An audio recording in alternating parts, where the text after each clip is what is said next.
नमस्कार। देवरिया की आवाज रेडियो केसरी से प्रस्तुत है स्थानीय हालचाल। पहले मुख्य हालचाल। सूखा बाढ़ के बाद अब खेतों में पानी लगने से किसान हो गए हैं परेशान। नोना पार में लगा बिजली बिल कैंप। भटनी में रूट डाइवर्ट होने से लोग हुए परेशान। व्यवसायी अपहरण की साजिश में 4 लोगों को पुलिस ने किया गिरफ्तार। और अलाव में गिरकर एक युवती हो गई जख्मी, डॉक्टरों ने किया रेफर। स्थानीय हालचाल के इस अंक के साथ मैं अनिकेत मिश्र। अब हालचाल विस्तार से। जिन पर देश की पूरी खाद्यान्न व्यवस्था निर्भर करती है, उन्हें लगातार प्राकृतिक आपदाओं और अन्य समस्याओं का सामना करना पड़ता है। किसान सूखे की मार, बाढ़ की विपदा, खाद बीज की कमी और फसलों का उचित मूल्य न मिलने जैसी परेशानियों से परेशान तो हैं ही। अब हाल ही में जनपद के कुछ विकास खंडों के कुछ गाँव में स्थिति काफी विचित्र देखी गई। पहले इस क्षेत्र में कम बारिश हुई, जिससे फसलें सूखे की चपेट में आ गई। उसके बाद आई भीषण तूफानी बारिश ने बची हुई फसलों को भी तबाह किया। जो किसी तरह सूखे से बच पाई थी, वे बारिश में नष्ट हो गई। अब जब गेहूं की बुआई का समय है तो कई खेतों में पानी भरा हुआ है और कीचड़ जमा है, जिससे ट्रैक्टर चलाना मुश्किल हो रहा है और बुआई का समय भी लगभग समाप्त हो रहा है। ऐसे में किसानों ने बिना जुताई किए ही अपने बीज उन खेतों में डाल दिए हैं। जुताई न होने के कारण किसानों ने बीजों की मात्रा भी लगभग दोगुनी रखी है, ताकि यदि कुछ बीज कीचड़ में सड़ जाए तो भी उनकी भरपाई हो सके। हालांकि इसका बुरा असर भी देखने को मिल सकता है। भटनी आदर्श नगर पंचायत में रविवार को घंटों तक भीषण जाम लगा रहा। 4 पहिया वाहनों के प्रवेश के कारण यह स्थिति उत्पन्न हुई, जिससे राहगीर और स्थानीय निवासी काफी परेशान हुए। जाम हटाने के लिए कोई व्यवस्था भी मौजूद नहीं थी। यह जाम नगर पंचायत के दुर्गा मंदिर से लेकर 116 नंबर ढाले तक फैला हुआ था। दोनों तरफ से आ रहे 4 पहिया वाहन आमने सामने फंस गए, जिससे यातायात पूरी तरह से ठप हो गया। लोग छोटे वाहनों से निकलने का प्रयास करते रहे, लेकिन सफलता नहीं मिली। नगर पंचायत निवासियों के अनुसार 115 नंबर ढाले पर बन रहे ओवर ब्रिज के निर्माण के कारण रूट डाइवर्ट किया गया है और इसके चलते लोग अपनी गाड़ियों को बाजार के मुख्य मार्ग से होकर गुजार रहे हैं। प्रशासन ने जिगना चौराहे से वाहनों को बनकटा शिव होते हुए बटनी बाईपास की ओर मोड़ा है। हालांकि नगर पंचायत के भीतर बड़ी गाड़ियों के प्रवेश पर रोक है। उसके बावजूद भी लोगों को जाम की स्थिति से जूझना पड़ रहा है। नोनापार रेलवे ग्राउंड में पहले आओ पहले पाओ बिजली बिल राहत योजना के तहत एक शिविर का आयोजन किया गया। इस सरकारी योजना का उद्देश्य उपभोक्ताओं को बिजली बिल भुगतान में राहत प्रदान करना है। शिविर में भाटपारा रानी के एसडीओ अभिषेक मौर्य और मझौली फीडर से जेई रवि मिश्रा उपस्थित रहे। विद्युत विभाग के कर्मचारी अमरेंद्र मौर्य, मिथिलेश वर्मा सहित तमाम लोगों ने इसमें सहयोग किया। इस योजना का भी बहुत सारे उपभोक्ताओं ने लाभ उठाया।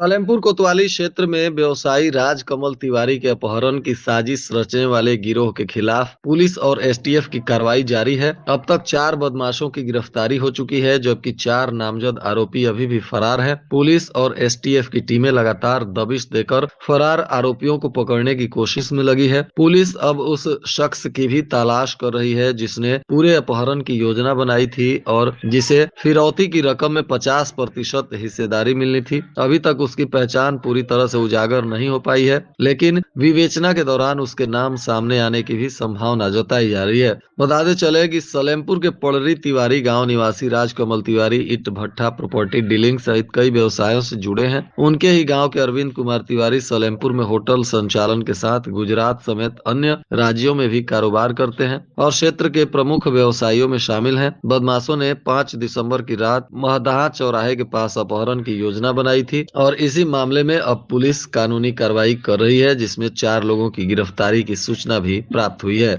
इसी मामले में एसटीएफ पुलिस ने मुठभेड़ और घेराबंदी करते हुए हिमांशु कुमार यादव समेत 3 बदमाशों को गिरफ्तार किया है और इन तीनों को न्यायिक हिरासत में भेजा गया। अब सदर कोतवाली पुलिस ने एक अन्य बदमाश को भी गिरफ्तार किया है। इस मामले में अभी भी अंकित यादव, सर्वेश उर्फ गोली यादव, पंकज यादव और सूरज गोड़ नाम के 4 लोग फरार हैं, जिन्हें पकड़ने के लिए पुलिस दबिश दे रही है।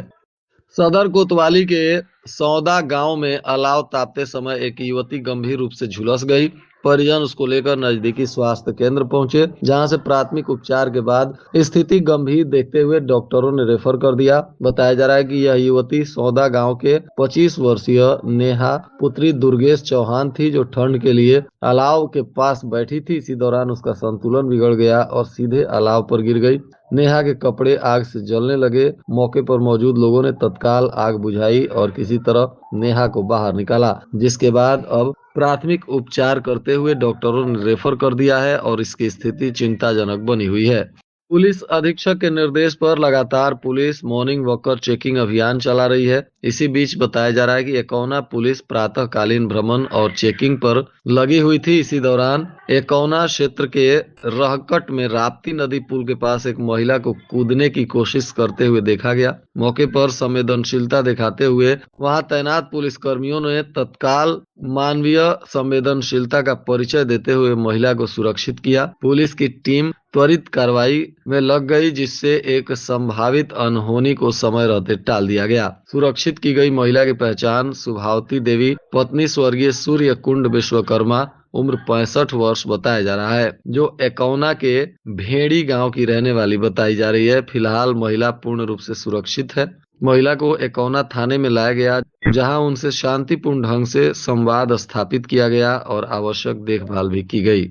हाटपारानी थाना क्षेत्र के बड़का गांव स्थित जमुनिया डीह टोला में एक पुलिया के नीचे सालों से गंदा पानी और कचरा जमा है। इस गंदगी के कारण पूरे इलाके में भीषण बदबू फैल रही है, जिससे स्थानीय लोगों के स्वास्थ्य पर खतरा मंडरा रहा है। बताया जा रहा है कि भाटपारानी से बड़का गांव जाने वाले मुख्य मार्ग पर जमुनिया डीह टोला की यह पुलिया गंदगी से अटी पड़ी है। यहाँ जमा सड़ा हुआ पानी हर सुबह तेज बदबू छोड़ता है। इसके अतिरिक्त स्थानीय निवासी अपने घरों का कचरा भी इसी स्थान पर फेंक देते हैं, जिससे स्थिति और भी खराब हो जाती है।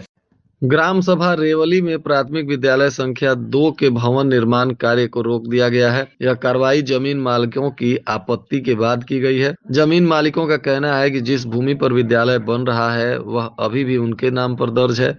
यह भूमि स्वर्गीय रामधारी मिश्रा के परिवार द्वारा कन्या पाठशाला के नाम समझौते में की गई भूमि के बदले उतनी ही रकबे की सड़क किनारे की भूमि काश्तकारों को हस्तांतरित की जाएगी।